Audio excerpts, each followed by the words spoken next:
Hello, in this video I'm gonna show you how you can clone WhatsApp on OnePlus Nord 4 5G. If you want to use two WhatsApp accounts separately without having to log out and log in all the time, then you can clone the WhatsApp app on your device. First of all, you need to download WhatsApp.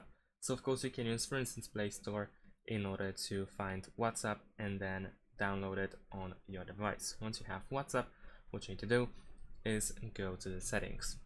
Over here we need to scroll down and find apps and then go there, and over here we have app clone. Let's go over here, press agree and continue, and over here you should be able to find WhatsApp, so we can tap on the app and then let's select create app clone. Let's tap on the slider in order to create the clone, and there we go, WhatsApp clone added to home screen.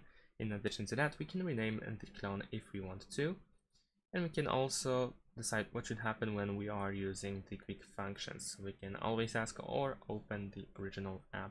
So let's go back and let's go to the app drawer, and over here, as you can see, I have now two WhatsApp apps, and on the other app I will have to configure the WhatsApp one more time, so I can use a separate account just for that. So that's pretty much it. Thanks for watching. Leave a like and subscribe to my channel, and see you in my next videos. Bye.